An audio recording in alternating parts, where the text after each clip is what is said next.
Всем героям большой-большой привет! С вами на связи Импреза и продолжаем делать ремастеры. Сегодня у нас с вами энергетический маг. Ну и по традиции хочу пригласить всех к нам в группу. Заходите, очень много полезной информации. Группа называется у нас вот так вот. Можно написать и в поиске найти. Также есть ссылка внизу, в комментарии, в описании группы и так далее. То есть можно зайти, ссылочки везде есть. Так что ищите, находите, заходите. Вход свободный. Здесь очень много полезной информации собрано. Есть мысли топового игрока антигуманиста. Он там очень много разделов интересных расписал и написал по каждому герою. Фарм раздел, босс раздел, ПВП, гайд по медалям и так далее. Также есть чат. Есть ветка с кузницей героев, есть ветка с поиском гильдии, но пока что там маловато сообщений, потому что участников тоже небольшое количество, но все со временем потом встанет на свои рельсы и все будет хорошо. Также есть тирлист, кузница палок, можно посмотреть, тут все палочки расписаны, можно посмотреть на направление веток, как лучше выставить и так далее. Поэтому заходите, буду всех ждать. Пишите, стучитесь, всех добавим, желающих. Так, ну а теперь вернемся сюда. Энергетический маг. Чем он хорош и в каких моментах он становится полезным и интересным героем, я сейчас вам постараюсь рассказать. Здесь толком интересного ничего нет, задерживаться долго мы не будем, а вот здесь уже поинтереснее. Мы с вами видим, с 10 уровня у нас идет +1 проникающий урон. Также добавляется 40 очков к защите. Снова проникающий урон. И вот по глобальным усилениям, что здесь важно. На 50 уровне 12,5% к урону у нас с вами добавляется. И на 70 уровне у нас общее глобальное усиление для всех. +1 проникающий урон. Из-за этого глобального усиления, которое по факту очень редкое, его тяжело открыть, его практически нигде нет, по-моему, оно только у вот этого энергомага есть и все, больше ни у кого. Ну, могу ошибаться, может у кого-то и есть. По факту из-за вот этого глобального усиления энергомаг и является хорошим героем, который нужен обязательно каждому аккаунту. Что такое проникающий урон? Вот представьте, как, например, 3 моба стоят в ряд. Мы выпускаем, допустим, вот этот ледяной шарик, который у нас летит, ледяной снаряд с ледяного посоха.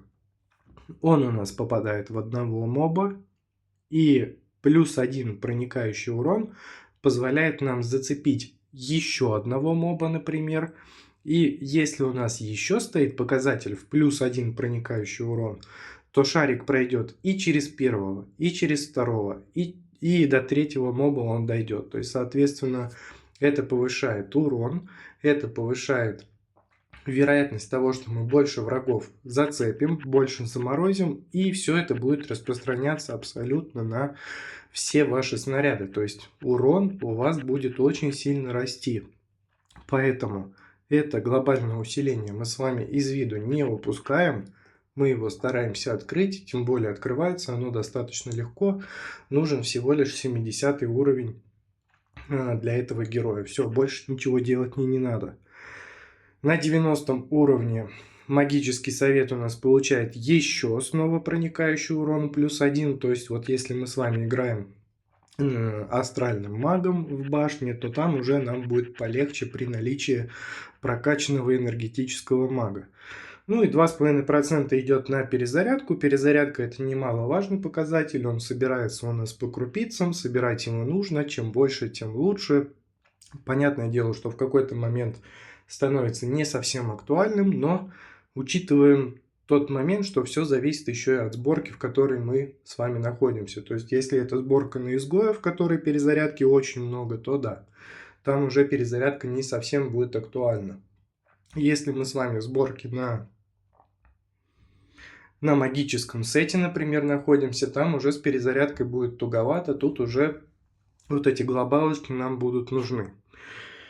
Так, ну и на 140 уровне у нас персональное глобальное усиление идет, плюс 4 проникающий урон. Ну тут вообще просто всем должно быть, всем должно как бы мало не покажется, то есть все мобы должны будут от этого всего великолепия, которое будет происходить у вас на экране, все должны будут страдать. То есть всем достанется по снаряду как минимум. В этом-то он, конечно, и хорош. Что по скиллам? По скиллам. Здесь у меня немножечко прокачано, потому что герой в целом приятно играется. У него очень много таких интересных, очень ярких, визуально красивых эффектов.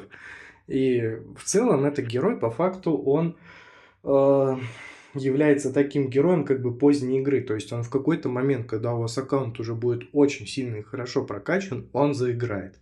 Он заиграет в таких режимах, как подземелье. Он может спокойно потом уже со временем, если вы будете перепроходить кошмар уже после того, как вы его пройдете, он уже спокойно будет и в этом режиме тоже хорошо себя чувствовать, также на арене. Но в других режимах он уже будет не совсем актуален, потому что, ну, не его эта стихия. То есть тут просто вот герой для приятного времяпрепровождения. Ну и давайте смотреть, что у нас здесь. Увеличивается пробиваемость энергетических снарядов на 6. После удара по врагу снаряд отскакивает к ближайшему противнику. То есть у нас идет такой некий эффект рикошета. Мы, соответственно, это все используем для массовости, для поражения большего числа противников. Каскад. Бросаем энергетический диск, который отскакивает между врагами и наносит определенное количество урона.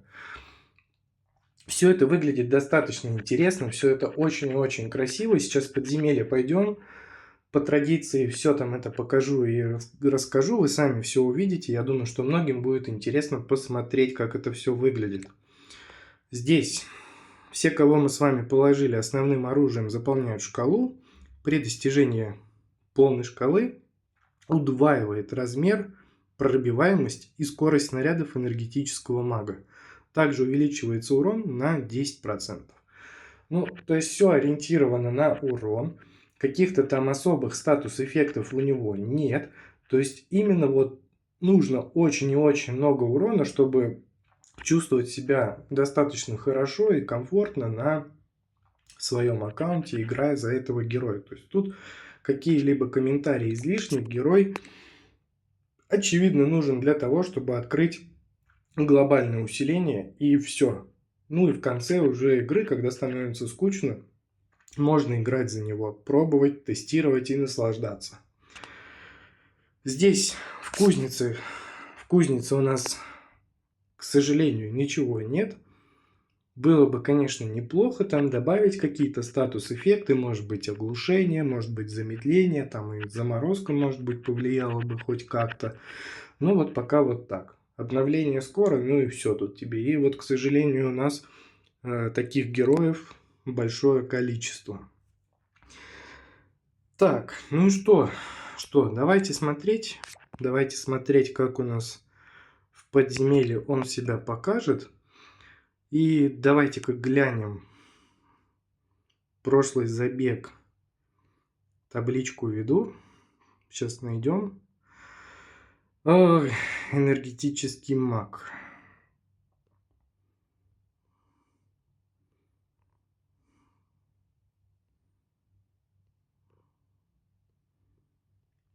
Так, ну неужели я его не записал? Не вижу, кто видит. Ну вот, 16 биллионов. 3 звезды. Ничего не изменилось, но сейчас посмотрим, каким будет результат в этом забеге. Так, заходим, нажимаем. Так, давайте-ка для повышения урона сейчас статус эффектов наберем. Угу. Добавим. Прибавим. Урон возьмем.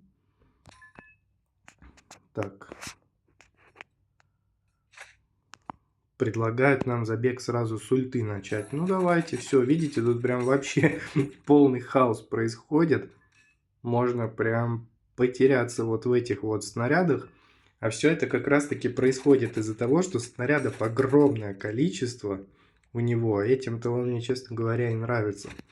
Плюс снаряды, они не пропадают практически, потому что вот эти вот отскоки, проникающие уроны работают. Ну и в целом вообще вот просто вот, ну, очень приятно наблюдать за игрой за энергетического мага. То есть урон у него, ну, скажем так, невероятно великолепен. Давайте еще кинжал добавим. Вот, чтобы у нас тут вообще прям полное насыщение всего было. Сейчас добавим статус эффект поджигания, горения. И сейчас еще вот ледяной добавили. Тут у нас сейчас вообще будет просто вот прям полный фарш. Сейчас мы еще раскачаемся. Сейчас еще перезарядку возьмем. Тут, конечно, будет вообще здорово. Я думаю, что она выпадет. Ну, должна выпасть, по крайней мере. Так, давайте-ка, наверное, здесь сделаем исключение. Наоборот, уберем. Потому что тут и так все видно. Плюс еще рассвет очень сильно забирает на себя такую информационную часть визуальную. Ну, здорово, здорово. Вот просто приятно за него играть. Больше добавить нечего. Вот сейчас я не могу сказать, что нахожусь на каком-то там позднем этапе игры. Я не имею даже права этого говорить, потому что у меня как минимум героическое снаряжение не открыто. Но даже несмотря на это, все равно играть за него одно сплошное удовольствие. То есть нету каких-то там напряженных моментов. То есть вот он играет сам по себе и играет. Лишь бы был только урон. Все, больше ему ничего не нужно. Я видел, что есть некоторые ребята, которые открывали его на каких-то там этапах игры, например, да, его открыли. Его, кстати, часто раздают в шахте. То есть его забрать в целом-то и не проблема. И я видел, что ребята с удовольствием за него играют, проходят обычные сложные главы, там проблем никаких не испытывают, он им очень сильно нравится, такой вот сильный дед-старичок. Ну и в целом-то я их понимаю, потому что, возможно, на фоне других героев, которые у них есть, может быть, их нет, энергомаг выглядит очень и очень интересно с таким вот впечатляющим набором вот этих вот всех снарядов, которые летают бесконечно, просто полный хаос происходит на экране и все. То есть тут вообще какое-либо участие, оно даже по факту и не нужно, он делает все самостоятельно. Итак, у нас был 16 биллионов, сейчас посмотрим, ну чуть-чуть выросли, значит, да? Чуть-чуть поднялись. Теперь у нас результат 17,2. Обязательно статистику обновлю. Вот такой вот обзор получился. Ну, то есть, если кратко, самая главная суть – глобальное усиление, проникающий урон. Все, больше нам от него ничего не нужно. Ну и с удовольствием потом в конце игры, когда уже делать нечего, совсем скучно становится, можно будет поиграть. На этом все. С вами на связи был Импреза. Всем пока-пока. До новых встреч.